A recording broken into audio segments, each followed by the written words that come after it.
வணக்கம். நான் உங்கள் எலக்ட்ரிக்கல் தலை. பாரு டேய், நேரா தானே வரேன். உனக்கு அதுக்குள்ள என்ன அவசரம்? பாருங்கள, புதன்கிழமை நாள் ஏற்கனவே லேட் ஆகி போச்சு.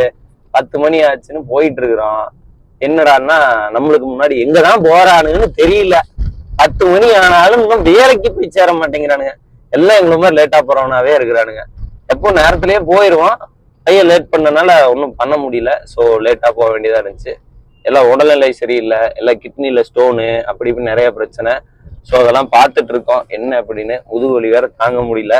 இருந்தாலும் இன்னைக்கு வர்றோம் அப்படின்னு சொல்லிட்டோம். நம்ம ஓனாதான் அடுத்த வேலை அப்படிங்கிற மாதிரி நிக்குது.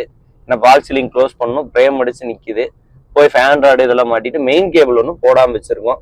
அது போய் போட்டே ஆகணும் அப்படிங்கிறனால கிளம்பிட்டோம். வேற வழி இல்லை. நேற்று கொஞ்சம் முடியலன்னு படுத்துட்டோம். வேற சைட்ல ஆளுங்க இருக்காங்க. ஸோ நம்ம இன்னைக்கு வெளியூர் சைட்ல இருக்காங்க, சத்தியமங்கலத்துல. இன்னைக்கு நம்ம வந்து கோயம்புத்தூர் நரசிம்மநாயக்கம்பள்ளி சைட்டுக்கு போகணும் அப்படின்னு சொல்லிட்டு